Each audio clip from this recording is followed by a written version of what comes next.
Voilà, merci beaucoup, merci pour vos interventions. Merci, Monsieur Ancelin, pour cette présentation très instructive. Alors, je vous propose du coup de passer au CRPV, donc le Centre régional de pharmacovigilance avec les médicaments administrés par pompe à perfusion, la prise en charge en cas de surdosage. Merci Daniela. Est-ce que on peut partager notre écran? Oui. Oui. Formidable. Est-ce que ça fonctionne? Oui, parfait. Merci. Très bien. Donc, je vais commencer cette présentation et ensuite ma collègue Louise Gaborio continuera et finira cette présentation. Donc, nous allons aborder le sujet des médicaments qui sont administrés par pompe à perfusion et également la prise en charge des situations de surdosage. Alors,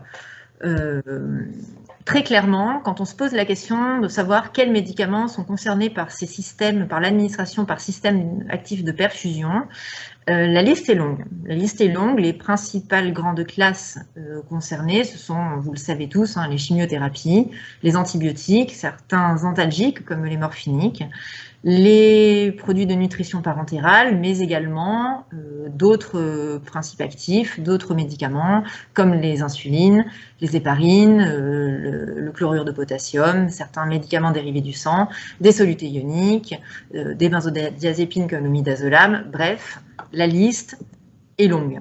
Nous avons ici une capture d'écran d'une bibliothèque qui est fournie par les laboratoires qui commercialisent les dispositifs d'administration.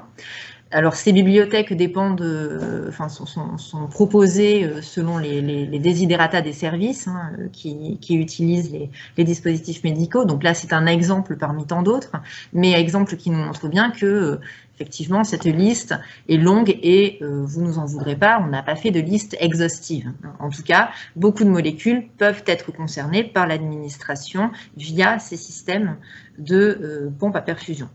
Donc, globalement, l'idée, c'est de considérer que tout produit injectable peut être administré avec ces systèmes à partir du moment où il nécessite une maîtrise de la durée d'administration.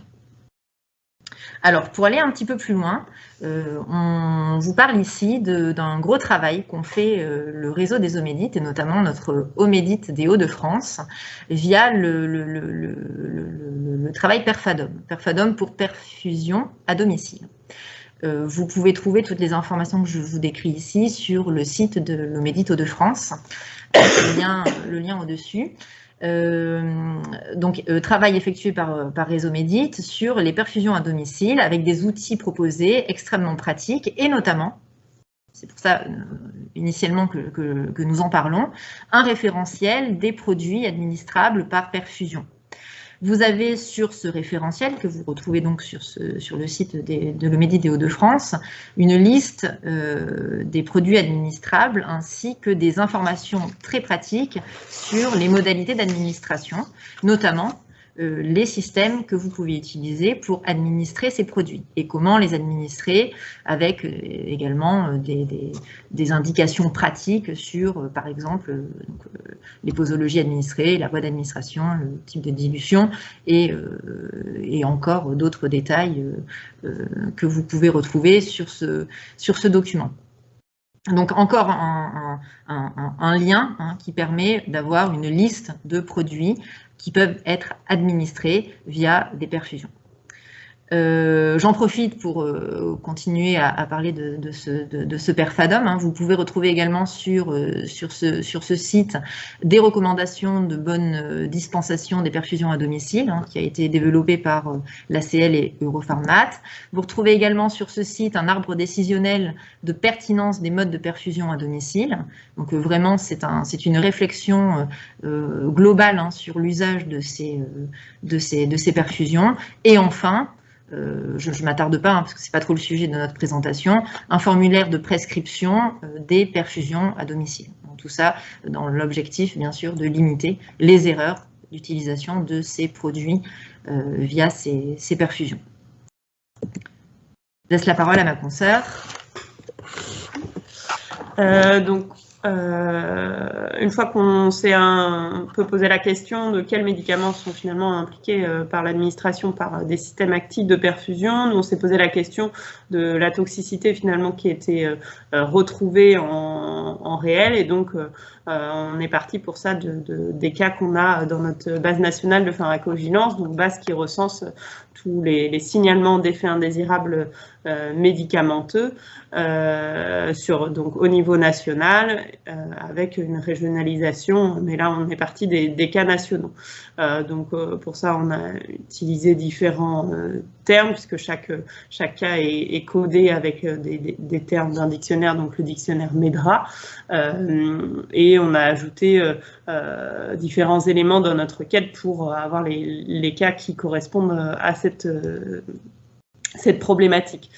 Finalement, on a retenu donc 79 cas, et je vais parler un petit peu plus précisément de ces 79 cas. Donc, ce sont à 70% des cas graves, avec 10 cas de décès. Donc, ce sont donc des erreurs de programmation d'une pompe à perfusion, dont la majorité sont graves. Ces cas ont eu lieu principalement dans des établissements médico-sociaux, puisqu'il y a des hôpitaux, mais il y a aussi des cas qui sont survenus en EHPAD, donc un peu plus de 90% des cas. La plupart, ce sont des surdosages. On a néanmoins un cas de sous-dosage, donc avec bien sûr peu de conséquences, hormis une perte de chance ou un retard de prise en charge pour le ou la patiente concernée. Et comme le disait juste avant Monsieur Ancelin, finalement les pompes à perfusion sont peu impliquées, le produit en lui-même est finalement peu impliqué, et c'est souvent des causes humaines finalement qui sont en cause, et c'est ce qu'on retrouve ici, puisque une cause produit est rarement évoquée, et seulement dans 4 cas, et encore c'est pas forcément la seule cause. Au niveau des années de déclaration, on voit que on a une augmentation aussi des notifications, avec notamment en 2020 pas mal de notifications, de déclarations d'effets indésirables, d'erreurs médicamenteuses avec ces systèmes de programmation, mais néanmoins avec aussi un circuit de déclaration des erreurs qui a initialement changé, qui fait partie de notre juridiction, mais qui était auparavant plutôt tournée vers les OMEDIT. Les patients concernés, finalement, donc 60% de femmes environ, des patients qui peuvent être très jeunes jusqu'à des patients très âgés. Donc finalement un panel assez large. Et quand on regarde donc en pratique les médicaments impliqués, ce qu'on trouve en majorité, ce sont des médicaments dérivés morphiniques qui représentent 26 cas. Ensuite les benzodiazépines, notamment le midazolam. Et puis les chimiothérapies, avec la moitié des cas avec le 5-FU, les héparines, les antibiotiques et la nutrition parentérale, qui est donc ça c'est les principaux. Il y en a qui sont un petit peu plus à la marge, et sachant qu'il y en a qui concernent éventuellement deux médicaments pour un même cas. Donc sur ces 79 cas, finalement, tous n'ont pas donné lieu à un effet indésirable. Il y a eu effectivement une erreur de programmation, mais sans forcément avoir des conséquences cliniques pour le patient. C'est ce que j'entends par effet indésirable. Néanmoins, des effets indésirables dans 82% des cas. Ces effets indésirables, c'est principalement des choses qui sont globalement attendues, puisqu'on retrouve des effets indésirables dose dépendants, par exemple, donc une somnolence un peu plus importante pour un surdosage en midazolam ou en morphinique. Voilà, ce sont des toxicités qui sont attendues et connues. Et l'administration d'une antidote nécessaire dans 30% des cas, même si dans une large majorité des cas, c'était des cas graves. Donc finalement, si on regarde un petit peu par rapport à ce qui a déjà été décrit sur la toxicité des médicaments lors de l'administration par des systèmes actifs de perfusion, donc les médicaments qu'on retrouve ici, c'est aussi ceux qui sont décrits dans d'autres études. Et puis si on prend l'étude ANSM de 2015 sur les erreurs d'administration avec des pompes à perfusion ou des pousse-seringues, on avait là aussi 67% de surdosage, nous on en a beaucoup plus, mais pas de cas de décès, donc un petit peu moins de gravité. Après c'était du déclaratif spontané, avec 2 établissements qui avaient principalement déclaré dans cette étude-là. Et dans la littérature, comme je disais, les médicaments qu'on retrouve ici, c'est ceux qui sont principalement impliqués avec des conséquences dans la littérature. Alors, bien sûr, il y a des limites à cette petite étude sur la base de pharmacovigilance. Bien sûr, on a une large majorité de cas graves puisque, bien sûr, on va être plus enclin à déclarer quelque chose qui a eu des conséquences importantes pour le patient. Et donc, ça peut expliquer aussi cette tendance-là.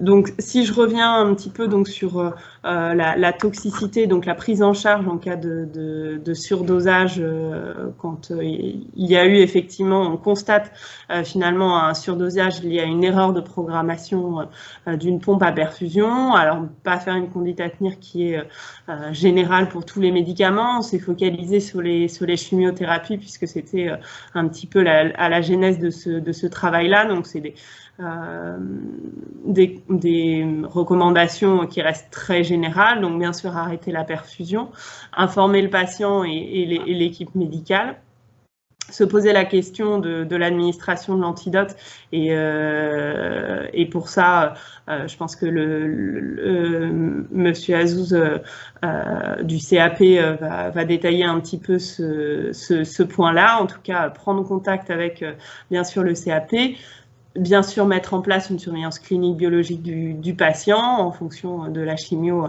il va y avoir une toxicité qui sera plus ou moins ciblée et plus à surveiller, bien sûr, à adapter en fonction des molécules impliquées. Et bien sûr, ça a été évoqué également, déclarer l'erreur et organiser une RMM pour déterminer les causes de l'erreur et éviter que ça se reproduise et comprendre les causes de cette erreur.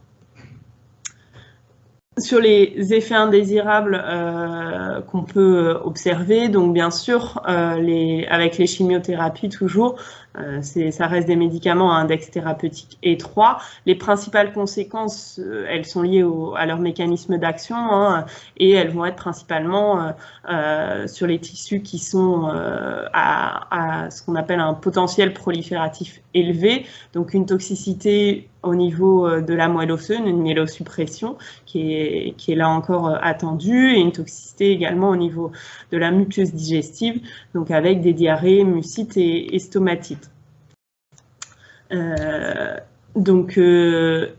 Ça, c'est donc de façon très générale pour les chimiothérapies.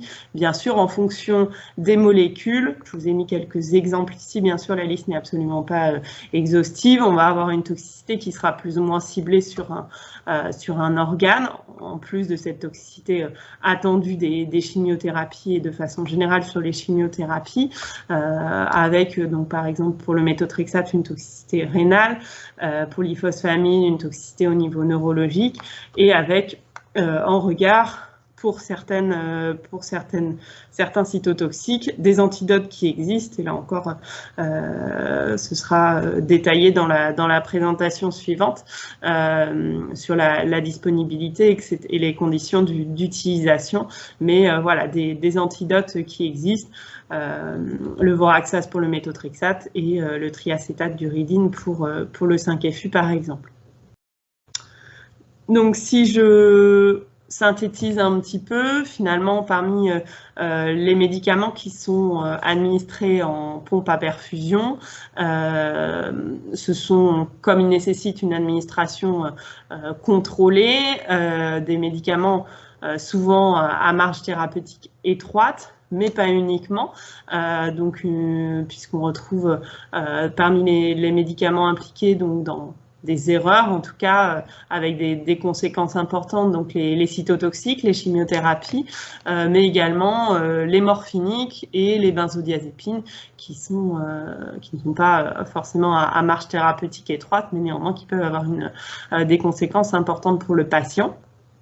Conséquences qui peuvent être sévères, avec quand même 13% de décès dans les cas qu'on a pu retrouver.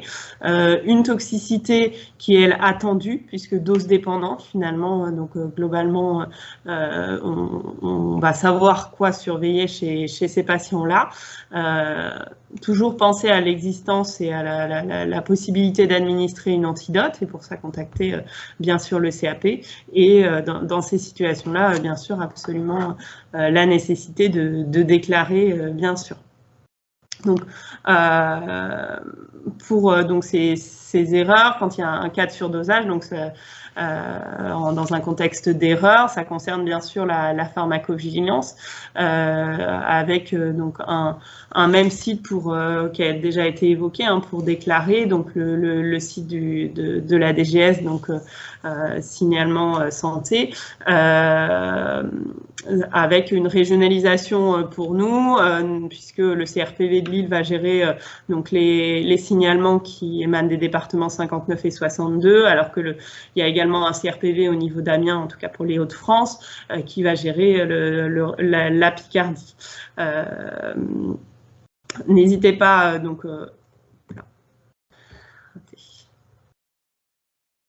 à aller voir sur ce portail de signalement. On relaie également pas mal d'informations sur notre page Twitter, et puis on a une chaîne YouTube CRPV Hauts-de-France qui voilà, avec des petites vidéos sur différentes thématiques, et donc n'hésitez pas à vous documenter sur la pharmacovigilance. Voilà, je vous remercie pour votre attention. Merci beaucoup l'équipe. Alors, petite question, alors je ne sais pas si je vais bien la lire, mais alors, est-ce qu'il y a une hausse des notifications car on déclare mieux, ou on est moins bon, ou on administre plus de médicaments à risque, ou plus de perfusion à domicile avec l'ambulatoire, ou plus de CAP et PCA dans les hôpitaux? Alors, est-ce que... Bonne question. Bonne question. Je pense que c'est plurifactoriel. Je pense qu'il y a d'une part une culture de plus en plus de la déclaration positive pour trouver un petit peu les causes et éviter que ça se reproduise. Donc je pense que ça se démocratise de plus en plus, ce qui fait qu'on a aussi une hausse des signalements. J'espère pas que il y ait plus que la formation soit moins bonne, ou que les dispositifs soient moins performants. Je pense que c'est vraiment une culture aussi de la déclaration. Et après, certainement aussi plus de perfusion en ambulatoire, et donc avec peut-être moins de barrières de contrôle, ou en tout cas peut-être de collègues avec qui discuter. Ou je pense que c'est plurifactoriel. Non, rien à rajouter. Merci beaucoup. Est-ce que vous avez encore d'autres questions pour... Merci, voilà, c'est parfait. Du coup, je vous propose de poursuivre encore. Donc, pour compléter, on se complète petit à petit pour compléter.